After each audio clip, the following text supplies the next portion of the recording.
Venons-en à notre grand format de ce dimanche. Lorsque des poches de sang font défaut dans un centre de santé, ce sont des vies humaines qui sont en jeu.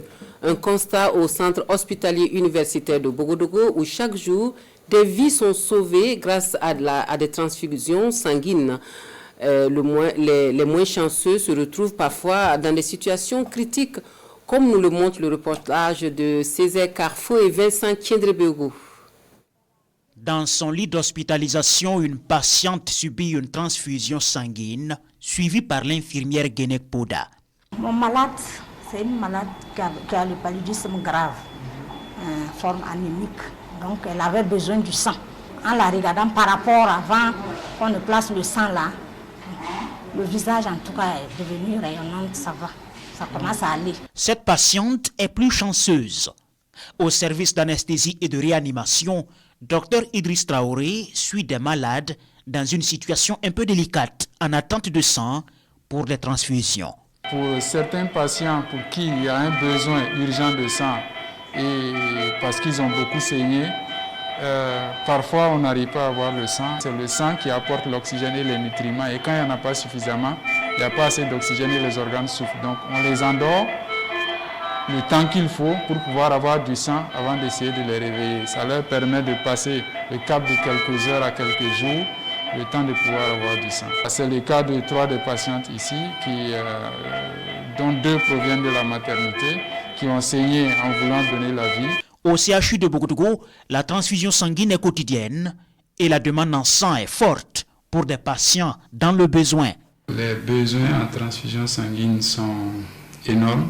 Vous savez que c'est un hôpital de 3e niveau qui reçoit donc des patients venant de tout le territoire national, peut-être en grande majorité de la ville de Ouaga, mais aussi de toutes les provinces du Burkina. Par exemple, dans la journée du 10 février 2022, en tant que médecin anesthésiste réanimateur et uniquement en tant que médecin anesthésiste réanimateur, j'ai fait face à au moins 5 demandes de sang et je n'ai pu avoir du sang que pour 2. Le fait de donner son sang, on ne mesure pas la portée de ce qu'on fait pour des vies. Je ne dirais pas une vie, mais des vies. Parce qu'une seule personne peut sauver plusieurs malades. Ici, le personnel de santé travaille sans relâche pour sauver des vies. Mais de fois, ce sont les donneurs de sang qui apportent une partie du remède. Parlons maintenant du don de sang même. C'est une opération qui consiste à prélever du sang chez un donneur, donc pour le transfuser à un malade dans le besoin, comme vous venez de le voir dans ce reportage. Voici pour vous les différentes étapes d'un don de sang avec Rasman Ezoundi et Issa Kanana. Centre national de transfusion sanguine de Ouagadougou. Ce matin, Sie Mohamed est là pour donner un peu de son sang. Étudiant à l'université de Ouagadougou, c'est la 3e fois qu'il accomplit ce geste. Je suis venu pour donner le sang, le précieux liquide. Le sang, comme vous le savez, c'est un liquide qu'on ne peut pas fabriquer, donc on a besoin de donner le sang pour aider les malades. Mais avant, il faut passer par l'enregistrement de son dossier unique. Une première étape obligatoire pour chaque donneur de sang. Lui donne 7 fiches pour l'enregistrement. Il va mettre ses identités là. Et on va contrôler sa tension pour voir s'il a 50 kilos. Notre balance qui est déposée, on va prendre sa tension.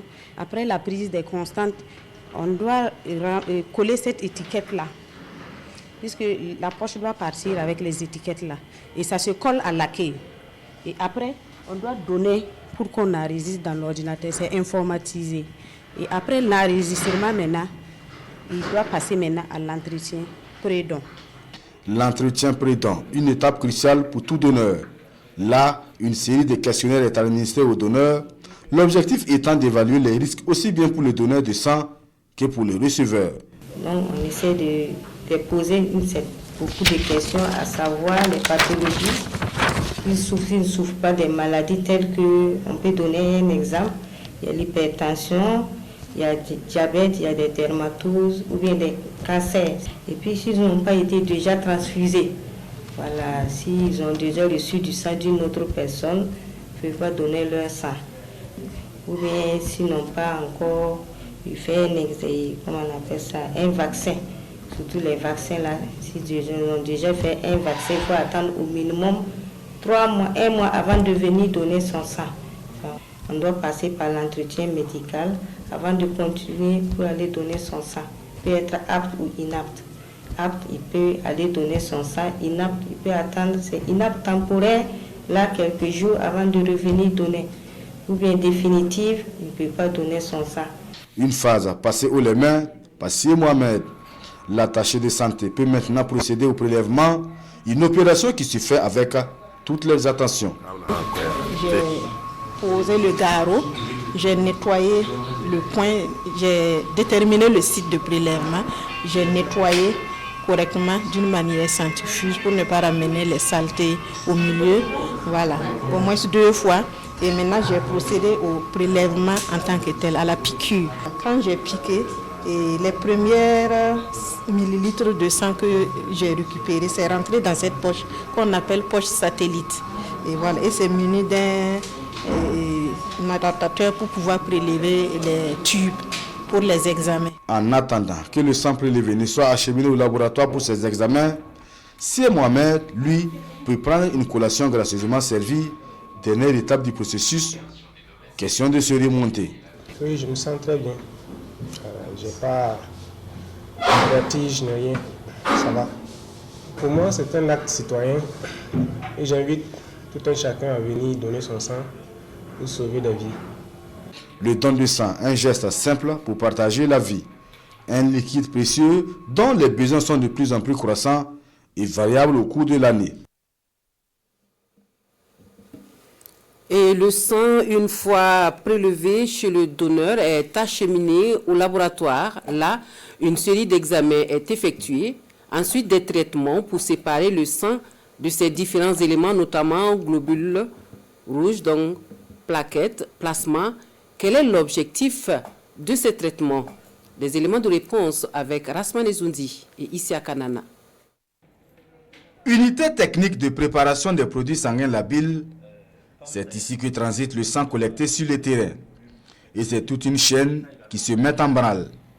Les poches de sang sont tout d'abord pesées, mises en pot, avant d'être centrifugées.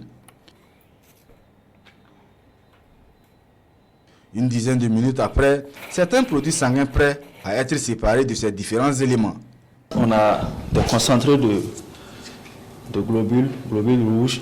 Voilà, ce que les gens appellent communément, puisque c'est ce produit-là que les gens connaissent le plus souvent. Voilà, c'est le concentré de globules. Et bon, en fait, c'est le produit fini comme ça. Et c'est ça, en fait, que les gens utilisent pour les anémies, les cas d'anémie. Ici, on a le plasma frais congelé, qui est un produit qui est issu de la préparation de la poche. Et ça, c'est le plasma qui est congelé à moins 40 degrés.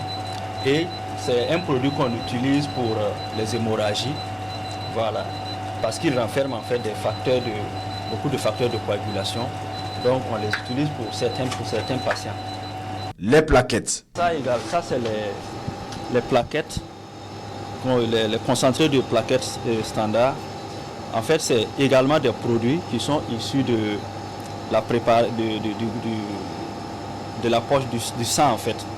On les utilise pour les patients qui ont des hémorragies, notamment les femmes, souvent après l'accouchement, qui ont des hémorragies. Donc on les utilise pour pouvoir arrêter les saignements. Parallèlement à la technique de préparation, des examens sont également effectués sur le sang brut collecté. Des analyses de laboratoire avec des appareils de pointe pour déterminer le groupe sanguin. Donc les techniciens qui sont derrière nous, ils sont en train de réaliser le groupe sanguin. Il faut obligatoirement 2 techniciens différents. Donc ces 2 techniciens différents doivent utiliser les mêmes tubes et utiliser 2 méthodes différentes. Il y a la méthode qu'on appelle Beth Vincent et la méthode qu'on appelle Simonet. Voilà. Donc obligatoirement quand ils utilisent ces 2 méthodes-là, et ces 2 méthodes seront ensuite saisies, validées d'abord, après saisies dans un ordinateur. Et il y a un logiciel médico-technique qui nous permet de valider ce groupage sanguin réalisé là. Et maintenant, ce groupage sera ensuite mis sur les poches correspondantes. Puis, le statut sérologique du donneur. Les automates là sont programmés pour rechercher les marqueurs qui sont dans les poches de sang.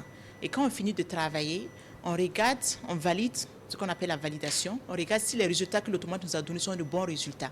Si les résultats sont bons, on introduit les résultats dans un logiciel qu'on appelle logiciel médico-technique. Et ce logiciel nous permet maintenant de dire que la poche est utilisable ou pas, en fonction de ce que nous on met comme information. Et s'il n'y a aucun marqueur, si le VIH est négatif, l'hépatite B est négatif, l'hépatite C est négatif ou la syphilis est négative, on met négatif, et ce résultat est étiqueté sur la poche, en plus maintenant du groupe sanguin que nous allons trouver, et cette poche est acheminée au lit du malade. Le sang impropre étant systématiquement détruit. Quand la poche présente un marqueur qui est positif, cette poche est mise à l'écart. Et il y a une collaboration avec un service qui enlève les déchets. Et c'est ce service-là qui est Safito, qui vient retirer ces poches-là et suivre une procédure de destruction de ces poches. De quoi lever donc tout équivoque. Chaque poche de sang traité est ensuite étiquetée avec un identifiant unique, puis stockée dans ce réfrigérateur, en attendant d'être acheminée dans la cinquantaine de formations sanitaires que compte la direction régionale de transfusion sanguine de Ouagadougou pour ainsi sauver des vies. Et c'est la phase de la distribution.